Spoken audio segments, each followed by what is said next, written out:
It's Shannon. Hello, and welcome to Keeping It Real with Shannon Live. It's Especially Shannon. because you don't know how it's going to turn out. It's Shannon. It's Shannon. My kids empowered me to get out. What's going on with this remote learning in the midst of COVID?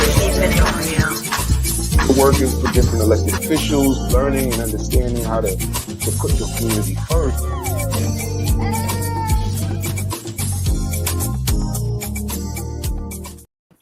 Hi, welcome to Keeping It Real with Shannon. Thank you for joining us tonight. Hello there, Dr. Vanessa. How you doing? Hey, Lottie, I'm great. Hanging in there. Which side of the country are you on? Are you in New York now? Or are you in some other country someplace? Well, you know I'm leaving next week, so you'll be missing me for 4 months. Time of year. Yes, well, you know what? We're excited about the show. We're not excited about talking about what we're going to talk about with all of this violence, gun violence, stabbing, everything that's going on now, and it's just looked like there's no end to anything that's happening. Mhm. But our two guests tonight is going to talk to us about some of the work that they do with the young people. And our first guest we have on is Pastor Rashad Raymond Moore. He's the pastor at First Baptist. I'll say the famous First Baptist Church of Crown Heights, and he lives in Brooklyn. And our second guest is Seaon Moore. Seaon is a licensed FID development instructor, and his program is Thought Patterns, and he works with young people, teaching them chess. They learn discipline by teaching them chess. So I am so excited to have both of you on tonight to talk about our topic. And you both have worked with young people for a while. And Pastor, we know about your work over at Crown Heights First Baptist Church. There's a lot that goes on at your church over there. And our topic was tonight is about the violence or people that angry. Because sometimes when I think about it, with all of this, shooting and stabbing, like when people get in arguments or have disagreements, are you that angry that you feel you have to take someone's life? I mean, because in the day, we didn't pull out no guns and knives and stuff. We would just fight. You know what I'm saying? I remember when I used to fight, I'd grease my face up with some Vaseline and I'm ready to go. But now it's like you can't even talk to anyone or step on their toe about they pulling out a knife or a gun and want to shoot you or stab you. So it's like people just have lost their mind or they going crazy. What is it? Want me to start? Just jump Yeah. on in. Yeah. So I would say that one of the reasons why people pick up guns is because it gives a sense of power. It gives a sense of control.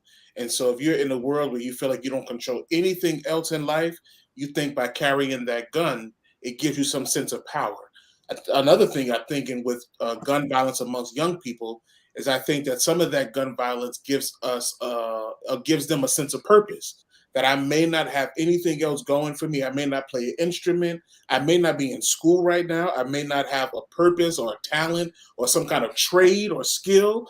And so at the end of the day, when I don't have anything else to do, I pick up a gun. And I think this culture of violence is also giving people a sense of purpose. And so with some of our younger people, some of the turf or some of the violence that we've seen, like in Crown Heights, some of this gun violence, once you pick up a gun, that is in response to the fact that you dissed me on a rap video on Instagram. Mm-hmm. So we have built an entire culture around violence because it feeds a sense of purpose. And what human beings need more than anything else is a sense of belonging. I need to know that I belong to somebody. I need a sense of self-esteem. I need to feel good about myself. And then I also need a sense of purpose. I have to find a reason to wake up in the morning. And if I don't have a reason to wake up in the morning, then that becomes nihilism. And so if me being angry with you gives me a reason to wake up in the morning and post on Instagram, then I'm going to do that. But I'm going to tell you this one thing before I be quiet. I am a hope dealer. I deal hope. That is my job, to deal hope. I still believe that there are possibilities. And I think that if we can give young people a sense of belonging, if we outside of a game, and if we can give them a sense of purpose, I believe some of this gun violence will be cut. I really do believe it. But Pastor, wouldn't that also start with because you're first born and then you grow up into an adult? You know, a lot of this starts at home. Of said, not that you're gonna turn out exactly how your parents wanted to raise you or raise you or whatever. You do the best you can as a parent, but coming up as a young person, that's when you start finding out like where you should belong, or I know everybody don't do that, but I'm just saying a lot of it to me starts at home. Now, what I also do, and I think that it's important for church folk to do this, is that oftentimes what we do is we have made young people and these teenagers, we have made them the scapegoat for all of the issues in the community. I believe that this gun violence is connected directly, it's directly correlated to poverty. Gun violence is the highest in communities where poverty is the highest. When poverty comes down, gun violence comes down. When you put, I have a friend who works in St. Louis who did work to realize that if a black man makes at least $50,000 a year, he is least likely to pick up a gun. If you got a job that you can go to every day, a 9 to 5, you don't have time to shoot anybody. But another part is this, I'm not on the tangent. Another part of this is gun violence is also high in communities where school budgets have been cut.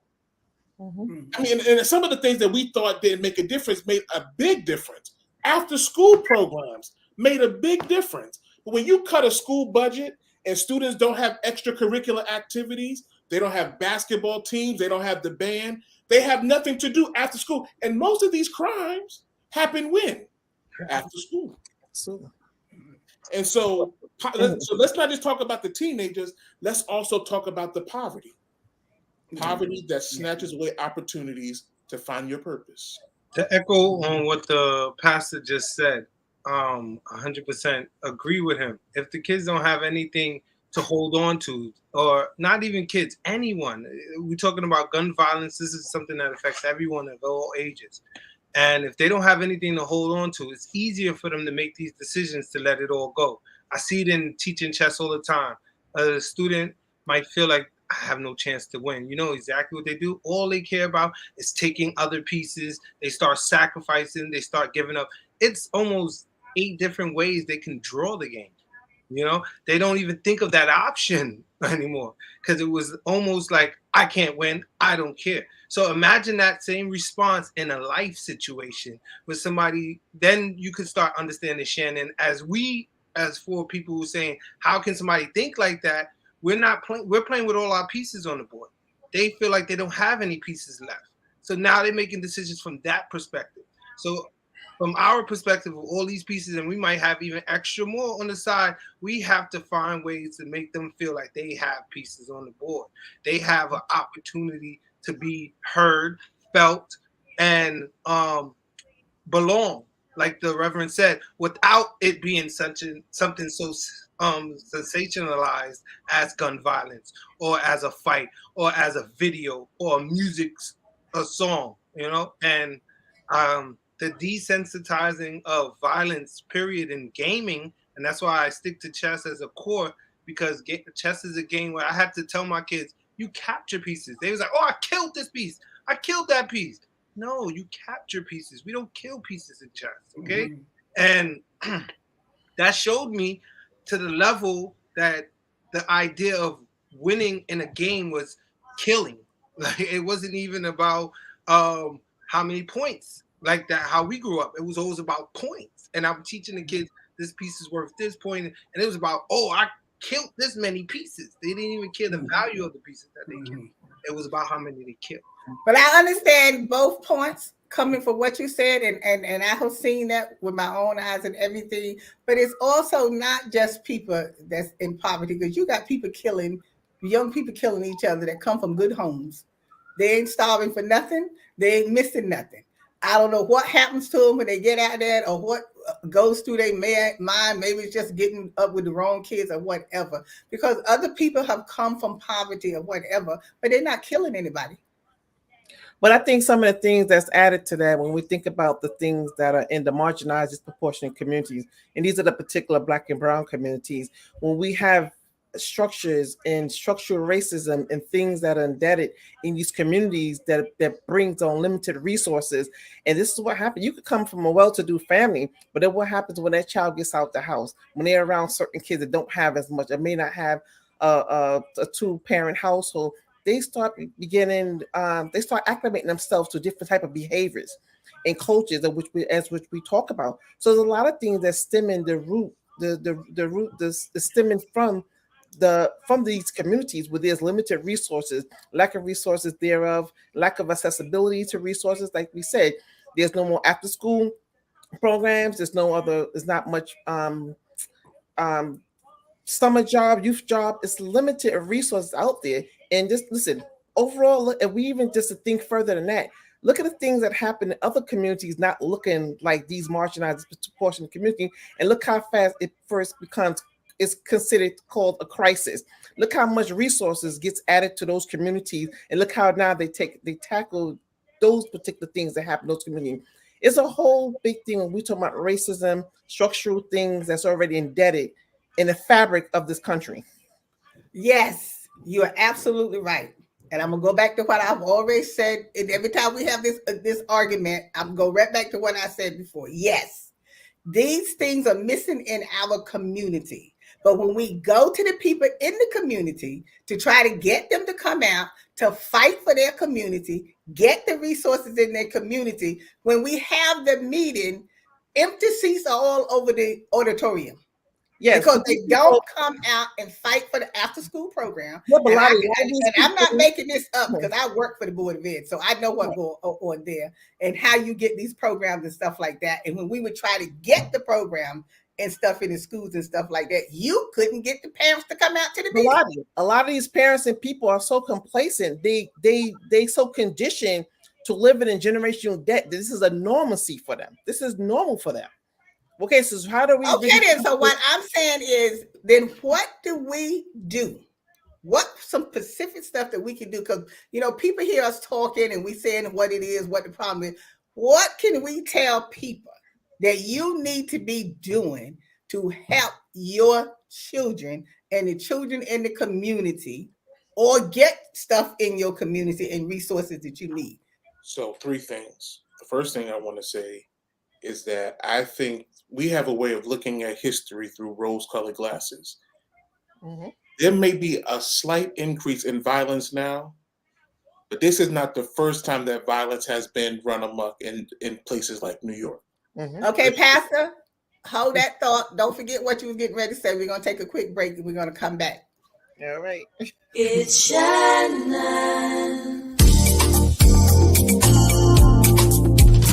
It's Shannon.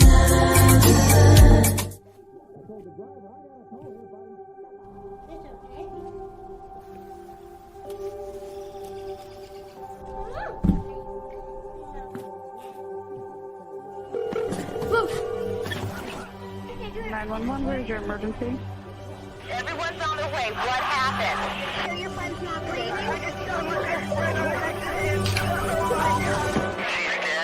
Please get my mom and dad. Oh my God.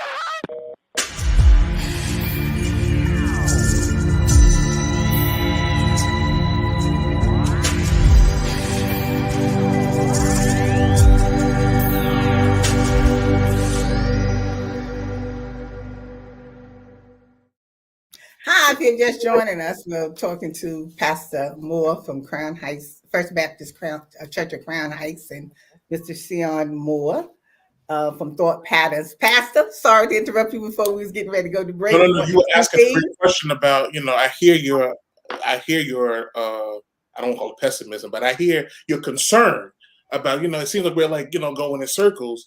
And what can we do? Like, what are the tangibles? Well, first thing I would say is that this is not like the first time that we have dealt with violence in Brooklyn, right? So people are like, oh, gun violence is up.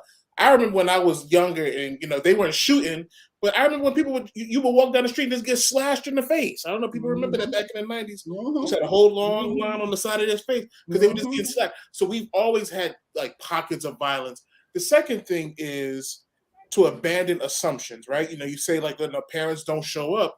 We're also dealing, as a pastor, I realized that one of the best things to do is abandon the assumptions, right?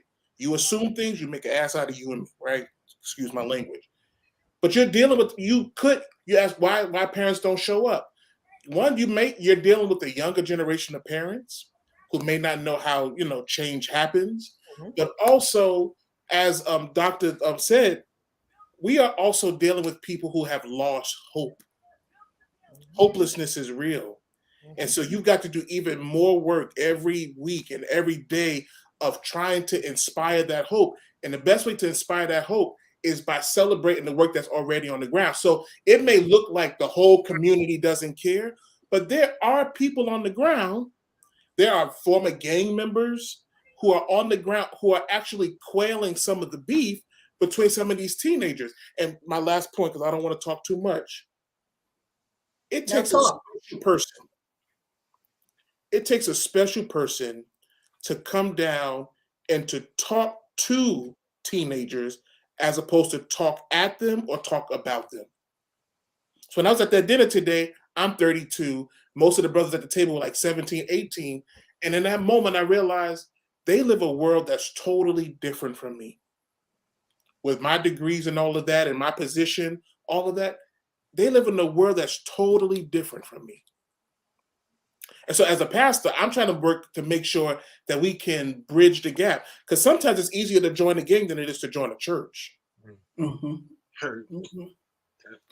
That's what I'm saying, Pastor. So what do we need to be telling people in the community? Like you said, there are some people on the ground that's really working. But Yeah. I'm saying for us to have to change what we keep saying that's happening and why it's happening.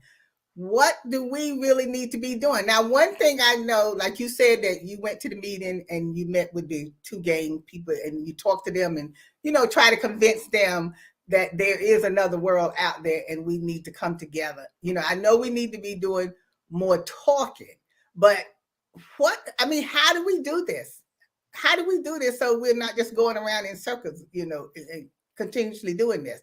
I know with the resources in the community and stuff like that, I always try to tell people that, when voting comes, you have to go out and vote.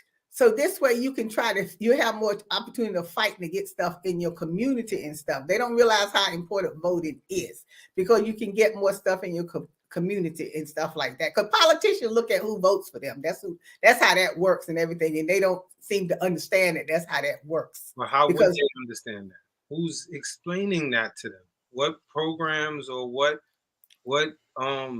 organizations is taking time to explain these things? there's a lot of organization that talks about voting. And every time it's time to vote every year, Talks people about start talking voting. about voting. Direct benefits of voting. As soon as you start talking about voting, it's like when somebody see a jury duty letter. It's just like I know the process, I heard it, but it doesn't directly make me feel excited or want to be a part of it or even care about it like I should.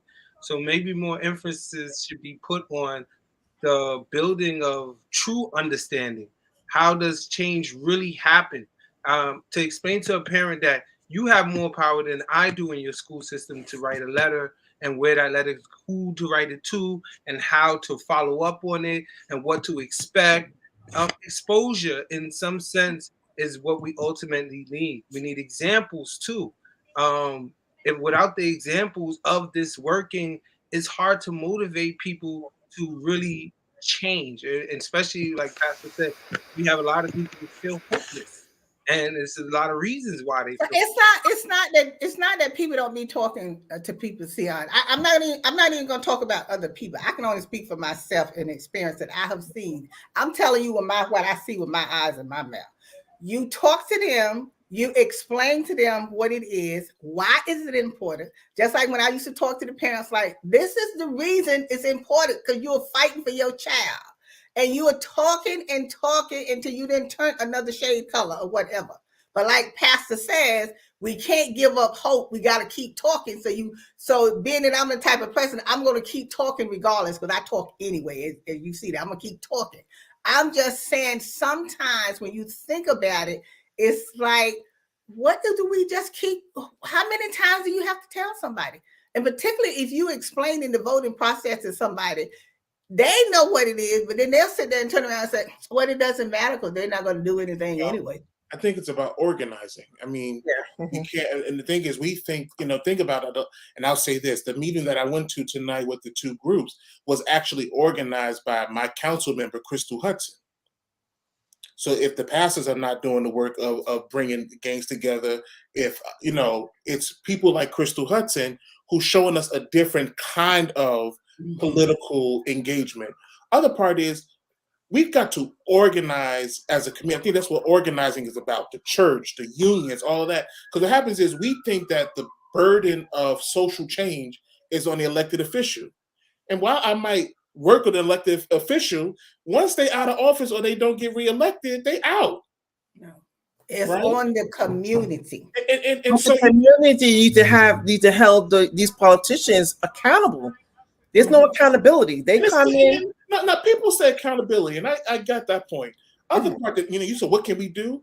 We've also got to sit down and talk about what it is that we want. We said hold the elected official accountable. When you go to a meeting, you need to go to a meeting with an agenda and demands. We go to elected officials with questions. We need to go to them. This is the You are absolutely right, Pastor. I'm glad you said that. I'm glad you said that, Pastor. When we go to a meeting, we need to come with an agenda. The problem is getting to the meeting. That's what I keep saying. For them to get to the meeting so we can do the agenda. Yeah, but those agendas should not only be tabled during that term for that politicians in office. It needs to be a continuance. People still need to be engaged and be involved. Well, see, that's why I say it's like Pastor said with the organization.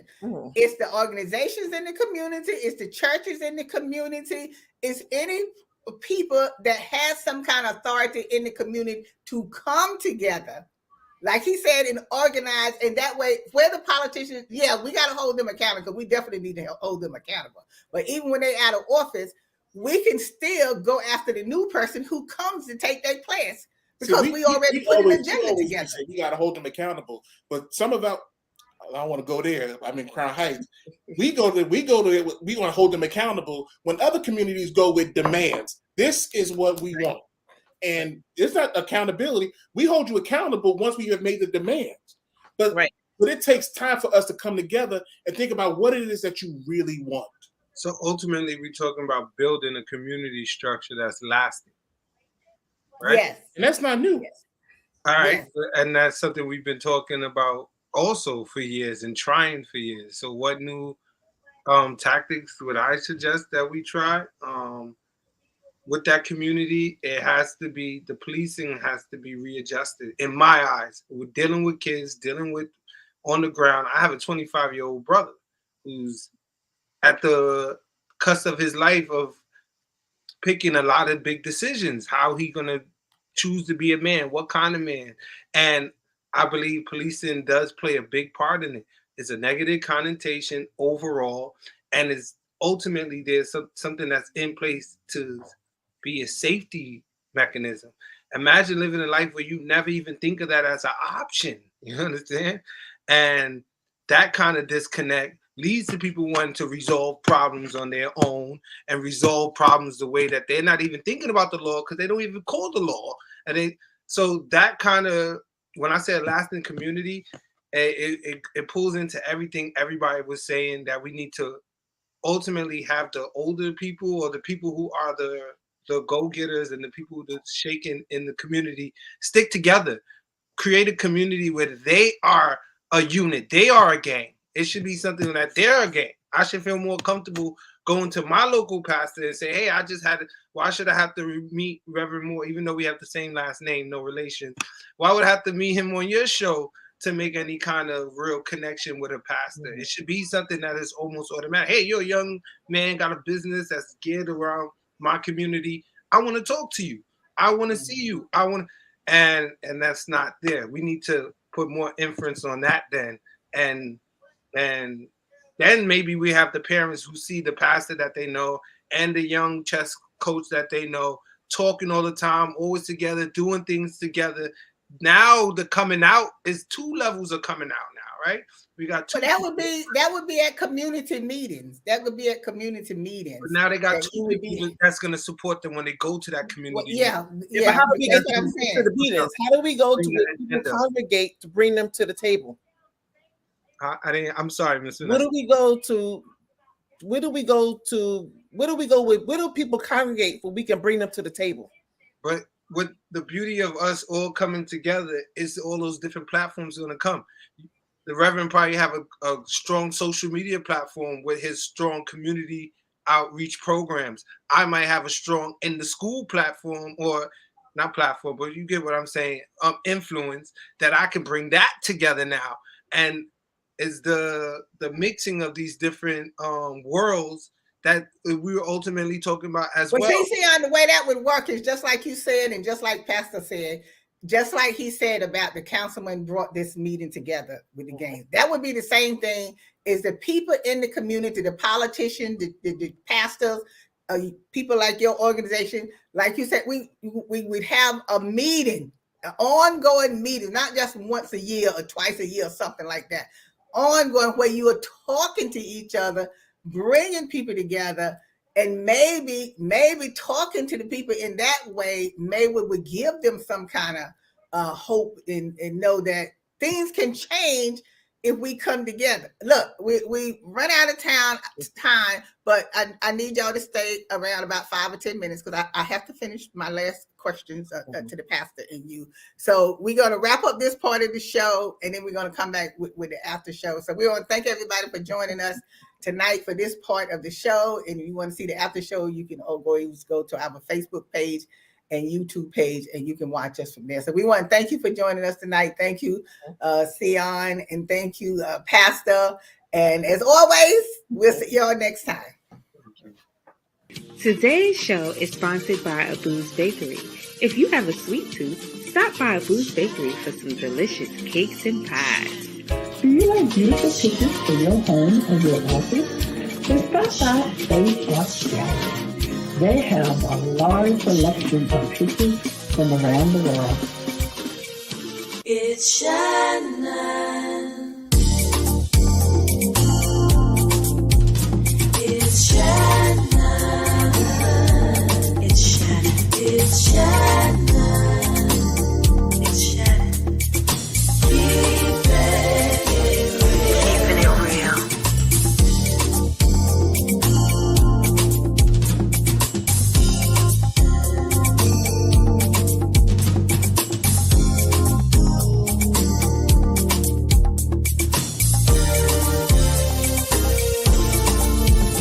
It's Shannon. It's Shannon. It's Shannon. Hi, we're back for our after show. Thank you, Pastor Moore and Mr. Moore, Seaon, for staying a few minutes so we can finish our hot conversation because, I try not to get excited and everything, but sometimes I just have to get excited because it's like, it's just, for me, it's like a repeat. And I know all my 40 years of working with the community, being involved with the community, talking to people, it's like I'm just still going around in this circuit, and it has gotten worse about people coming together. It seems like we just have a problem getting people to come together because, like the meeting that you was talking about earlier with Pastor C, we could have those type of meetings. That could be set up through the churches. There's an organization. I don't know if they still in existence. I think it was the clergy organization. Isn't there a clergy of all pastors? I think they had it in Brooklyn here. African American clergy and elected Clergy, officials. right. So even if all the pastors come together with their churches, and when we get the organizations from some of the organization that works with young people and stuff, and get them to come and do a sit down meeting with young people, just have forums for young people to come to, and they can hear different adults talking. They can see positive role models of what people are doing and what's going on. And I think that may also give some incentive too, and let them know that, like you said, a pastor before with the meeting you had, that there is another world out there. There's another world that these young people don't even know exists. They have never been out of the borough or off their block before. We need to give them more to hold on to as well. That's why these programs are essentially important. We need more programs, more enrichment programs, different Right. kinds of programs. I'm not only a person that preaches chess. I want cooking programs. I want fencing programs. I want fine arts programs, violin. Why not? There's just so many other skill sets out there that we can imbue in our community for not only children but retirees, people who's looking for a job, people who are just out of school. There's a lot of different people for a lot of different reasons in an overcrowded community, underfunded and underserved. Can you imagine what's going to happen if we don't start? Like I said to a friend today, we should start. We live in a technology world. Why is there no platform like I can meet Reverend Moore on and Dr. Vanessa and Miss Shannon on, because we're part, just like everybody's a part of Instagram. It's almost like we got to go to those avenues just to get to the community, but we can set up a platform for us, for the like-minded people in our area, and then we can start inviting them to our platform. But you know what's so sad about that? I'm not about that. It's a good thing. But you know what's so sad about all these things? That none of these things are being incorporated in the schools, in the board of education, life experiences, things, everyday things that they see, that everyone see and follow on the news. Violence, I'm sure, is not probably really talked about in school. And my thing with that is that these are the systems that are in place, that are working how they're designed to work. And I'll continue to say that. These are systems in place that are working how they are designed to work. I would say this about education. It's a good training for life in so many ways, but the navigational skills you need to have to understand where you fit in is something that is going to be remarkable. As much as you feel about education and what you experience, you still get that confidence that, hey, I survived it though. I got through it. I navigated it. I mastered what I needed to master to become Dr. Vanessa. Even though you might not, I don't know, but you might not truly believe in the whole system as it's set up. You know you was able to navigate it. So maybe we should start with the community programs, building our own sense of education and our own sense of know-how. But to try to debunk the whole system that's already there is a waste of time. That's how I feel. Yeah. Because sometimes we waste our time trying to fight a fight that is not even part of the bigger picture. We can do our own thing. We see it in so many other communities. I see it in so many other regions. And I know that we have the monetary capacity to do it and promote ourselves in the same way. And I just wonder, what is that light switch to make it something?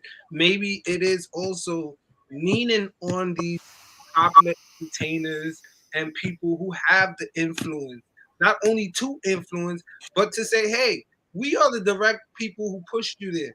Let's get some of that back. I know it sounds greedy in a way, but money helps. It doesn't solve everything, but it helps. And we almost let them get away. They sing songs, they come do videos in these areas and kind of promote the same thing we're trying to kill.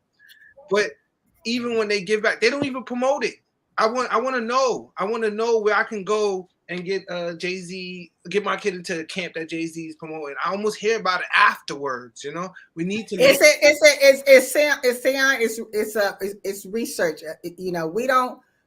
A lot, not everybody, but a lot of us do not take the time to find out where something is taking place at, or to find out what's going on.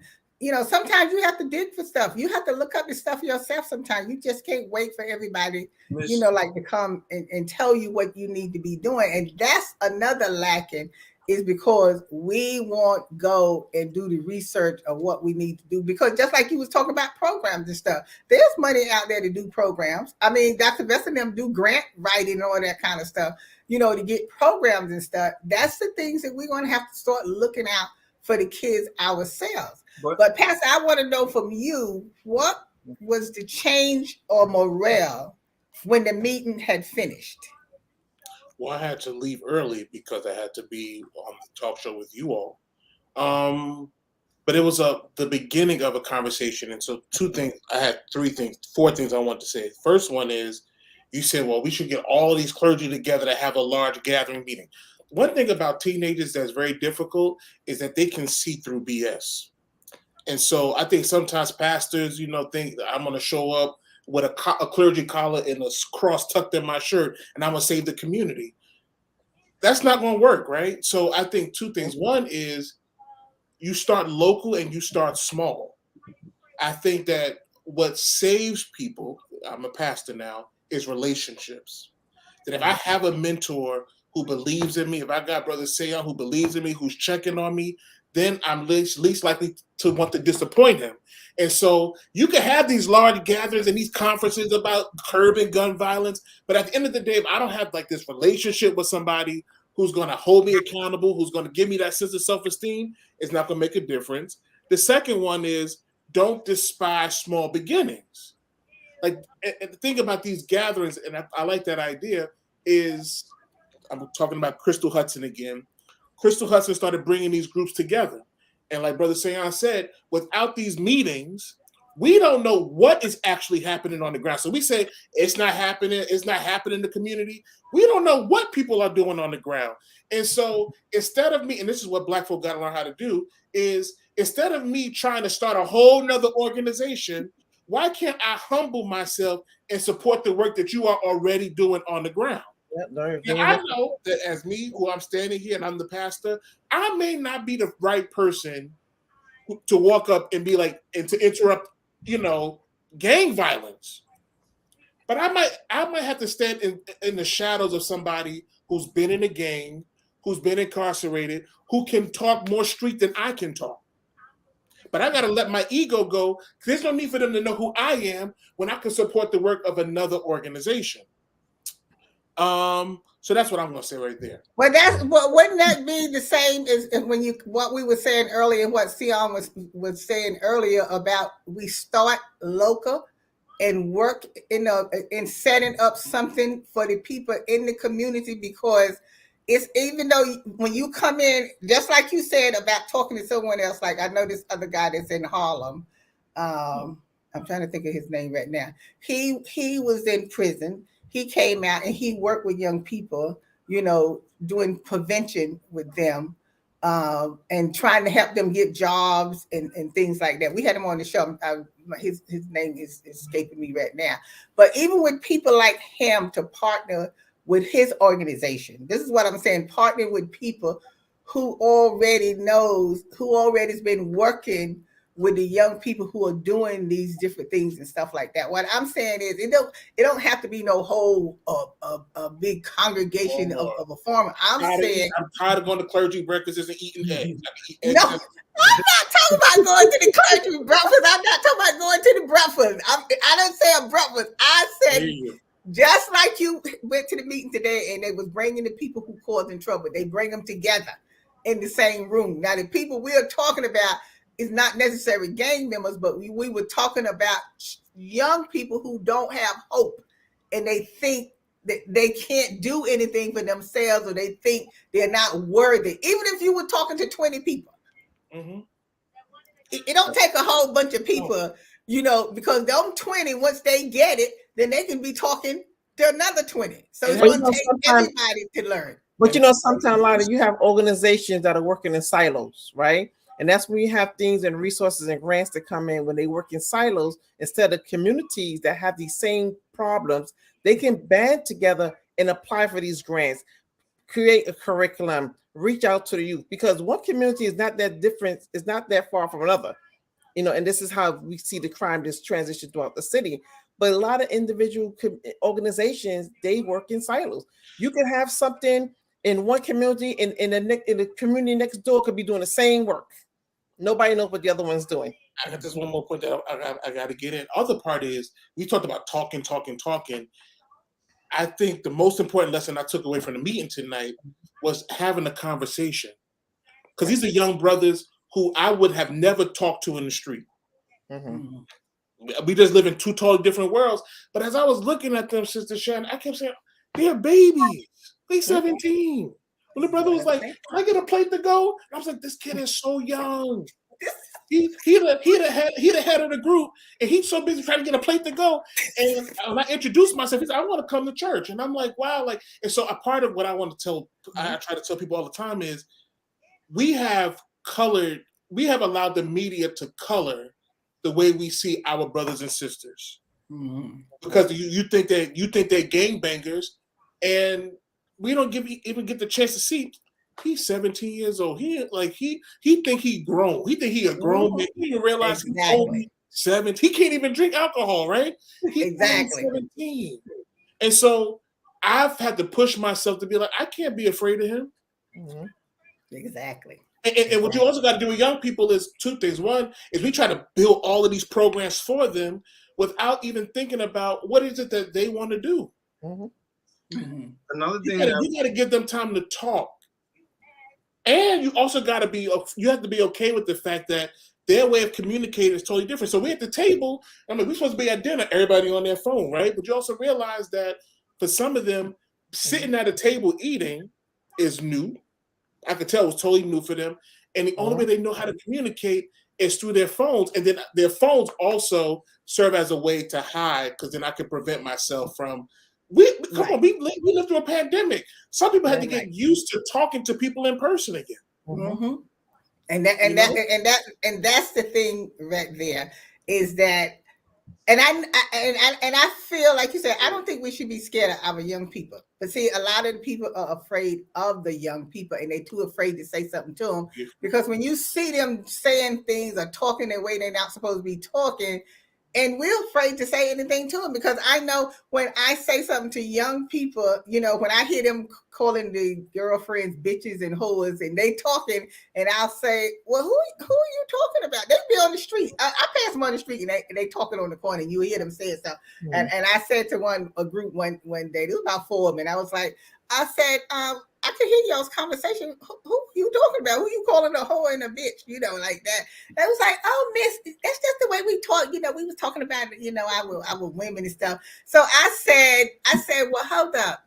That's not the way you talk about women. I said, I'm a woman myself. Your mother is a woman.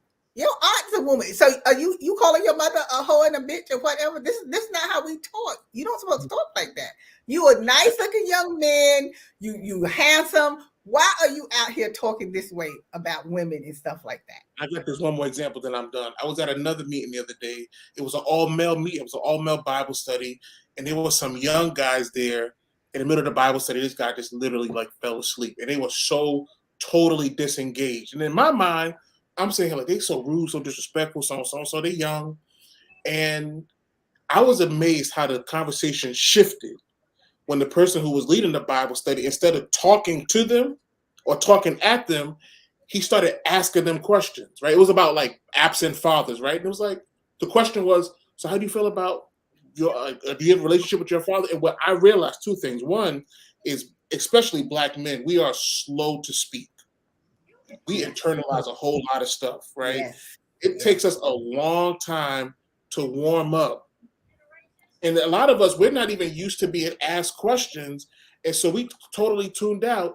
And so what I loved about this Bible study was that the presenter took the time to at least address them. And when they finally started talking, he was like, wow, you had all of that locked up. And you would actually listen. I thought you were asleep. You seem disengaged. But as adults, as older people, we get offended because we think they're not listening, they don't care. Right. We interpret it as them being lackadaisical, when it takes a lot. I'm a preacher. I think about the man from the tombs, right? The man, Jesus met the man who was living in the graveyard. It takes time for you to take them grave clothes off. He got to get his mind right. And so that resurrection work is more intricate than we think. Right. Just putting a program in with the Boys and Girls Club and think it's going to change things. It takes time. It takes being disappointed. Sometimes the program may not work. Sometimes they may not show up. But resurrection work means that you just can't give up. Because I still believe that there's hope on an early Sunday morning. I do. In terms of gun violence, also, I think from being a person who's been directly close to it in certain aspects, being involved with family members and such, and people that I know for years, and they being affected by it. There's a lack in grief counseling. We need different forms of grief counseling. They can't just rely on somebody saying, go to the church. We Right. need different forms of grief counseling. Right. Right. The effect of grief don't only affect the mom who just lost the child, but the child that's still there watching the mom go through it, building up that anger, that Yeah. tenacity to say, next time I get a chance, I'm gonna. And we still Yes. wondering, how can they think like that? We don't know what they've been through, what they and that's not always the excuse, but it's also obviously a part of the problem. Grief counseling and behavioral management is something that needs to be um Mhm. pushed in our community in a way that can be cooking in by them as in the same sense. You can't Mhm. just say, "Oh, we providing it," and they need to show up. No, I watched a mom, one of the strongest ladies I ever known in my neighborhood, lose a child, and that was the weakest time I've ever seen that lady. And because I knew how strong she was and how weak she was, it made me cry. Just that comparison of how much it took from her. No answers to her about why her child was taken away because her child wasn't involved in anything leading to gun. The child had so much going on in their life, and it's just Right. echoing the story that I started to realize how many times I watched it on the news and who's doing grief counseling for them because I had no answers for this mom. I had no direct. And you said also you were saying earlier about people need to go and find. I also have the reality of knowing that we have to make it also easy to find as well. Why? Because I have parents who tell me when I say, "Oh, I'm offering chess and I'm giving this and I'm doing that," and they could do this. They say, "Yeah, but I also got 3 other kids that go to 2 other schools, and I have a job that I got to work to this time, and I got a sick mom or an aunt that Right. a lot of other things that tie into why that information will never go. Not that the person don't want to, they're too tired, Miss Shannon. They don't have. So we, like I said again, that group. That's why I said even a platform that is known to. Maybe they too tired, but they can go look on the platform to see different flyers in the community about what's going on. Now that will inspire them to get out. Let me go. Let me take my child. Well, Seaon, let me tell you, like I said, I don't speak with my own eyes and what I've seen, right?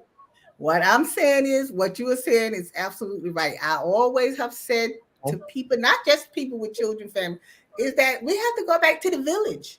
I tell parents that all the time. You have to get a village here. You have kids. You can't do everything. So if you too tired to go to the meeting at the school, then you ask the other parent to take whoever needs to go to the meeting or whatever. But nobody wants to get the village together and work with each other. Everybody wants to do their own thing. If I can't go somewhere, I tell my neighbor, could you bring me back the information or could you take my daughter with you or whatever, to whatever meeting they have to go to, because everybody is trying to survive.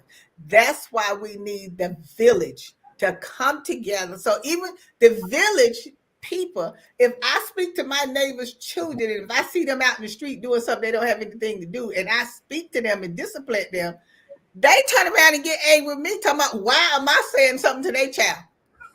So what do you don't even know what to do anymore. Then if you don't do something and something happened to them, oh, you standing right there and you didn't say anything and this happened to my child. This is what we're missing.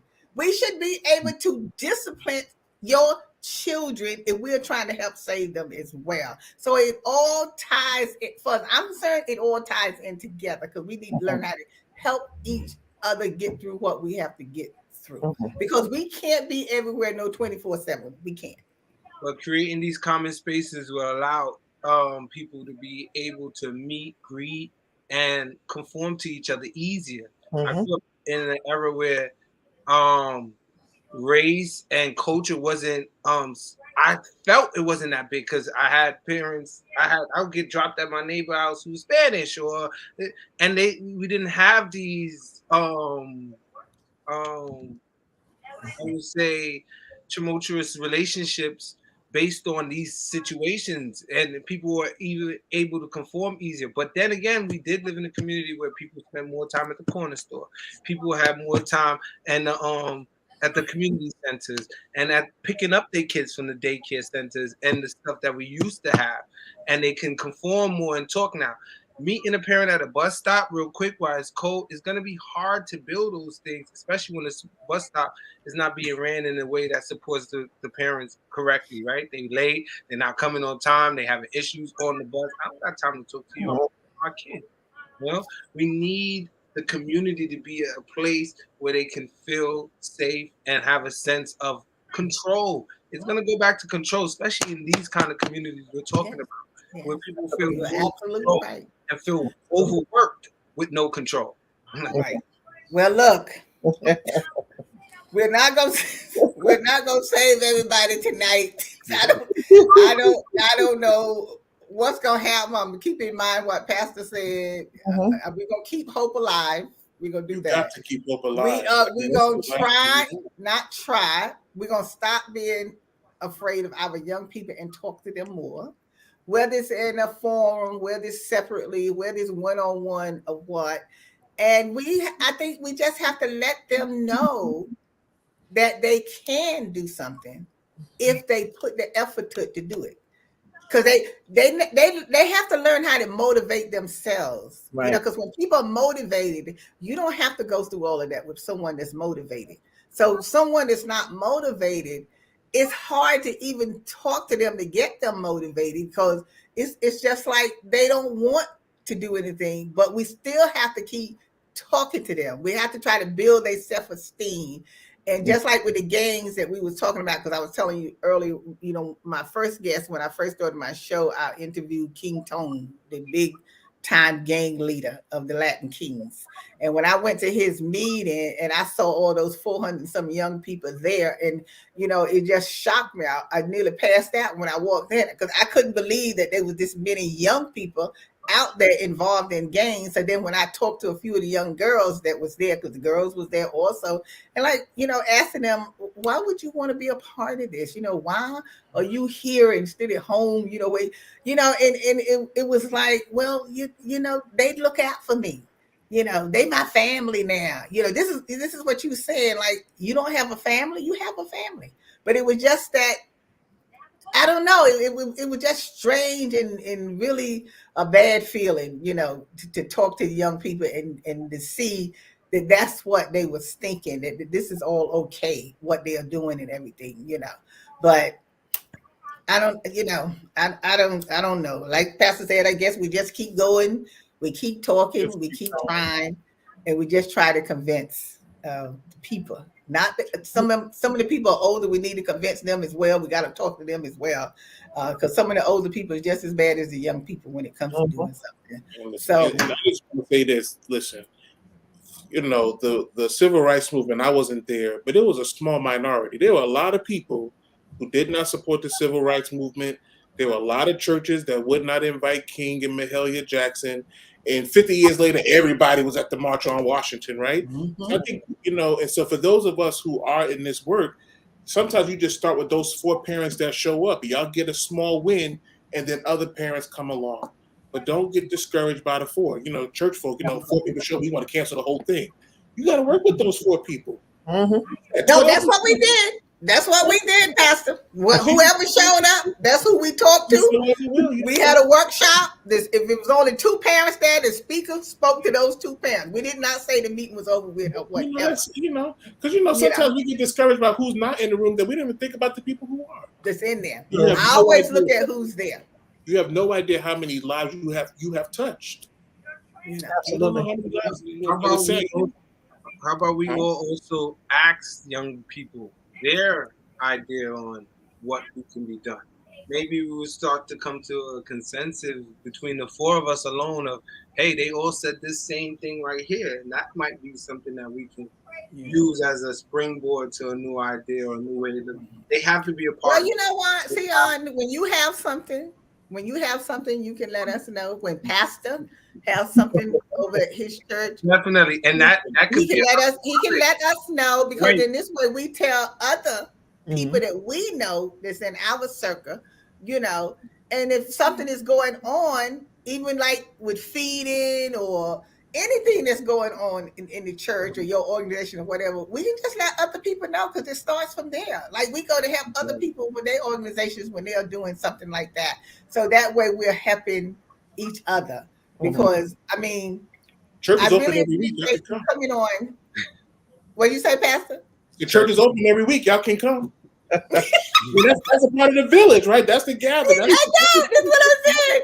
That's what I'm saying. So we come, you know, because I just feel that, you know, that's the best way is just to try to help each other. If we know of an organization that might need help, you know, if something's going on in the church and they need extra hands or whatever, and we go over and help out. And then you also meet people and you have a chance to talk to people one-on-one. And sometimes that helps a lot too when you meet people, you talk to them one-on-one. And you really see that sometimes that they just needs a little conversation and a little hug. That's all they need is a little hug or whatever, you know. So look, I thank the two of you for coming on tonight. Oh my Thank you God. so much for inviting me. I'm so honored. I'm so honored. Oh my God. Thank you. I'm so glad you made it, Pastor. You know, I've been trying to get you for a while. I know. But you're so busy. Where did we meet? I can't remember. We met at the funeral For over who? at Bell, Frank Bell. Wait, I'm trying to think of who funeral we was at. I don't even remember. Oh God, I can't All right. remember who funeral we was at. We was over at Frank Bell, and you did the eulogy. You did the eulogy. Oh wow. And so when you finished, and I walked up to you and I told you, because when you did the eulogy, you did it where it was like just modern right now. It wasn't so much about the person dead, but you was talking to us about today and how we're supposed to be in our lives today. So when someone dies, we not standing there feeling so guilty because we did what we were supposed to do when they was alive. So that's why, because I always remember my pastor said when people was falling over in the casket, you falling over there because you guilty, because you didn't do what you were supposed to do when they was alive. Take me. I want to go too. Okay. All right. It was alive, yeah. And, you know, so I just see how, you know, I could see you as a person that, you know, that I preach like that every week. So just come on. because so I enjoyed. I'm saying I enjoyed the funeral, but I mean I enjoyed the words. I was sad about folks who were there, but it was the wording. You know what I'm saying? It was the wording. Well, let me know when you come, and I'll make sure that I give you a shot. All right. It was nice to meet all of you, Dr. Vanessa. Yes. Absolutely. Good to see you again. Yeah, because Rich Hill go to your church. Rich Hill goes to your church. Oh yes. Rich Hill Yes. still, remember? I told you she goes to your church. Yes. Absolutely. That's I just can't remember who funeral it was. Yeah. And Seaon, thank you so much for working with young kids, teaching them discipline through chess. I think it's wonderful that you can use that, you know, discipline by teaching them chess, because, you know, this way now they know how to start carrying themselves as they get older and older. So I thank you for all the work that you were doing as well. And look, we're gonna come back again for another discussion. Yes. To go on. This is not going to be the last time. So thank you. All right. Thank everybody for staying on for the after show. And like I said, make sure you go and like our Facebook. Make sure you subscribe to the YouTube. We're on every Saturday on Brick at 5:00, and we're on Manhattan at 2:30 p.m. You can see the show from there. So thanks again. Thank And you. as always, thank you, Dr. Vanessa. And as always, we'll see you next time. Take care.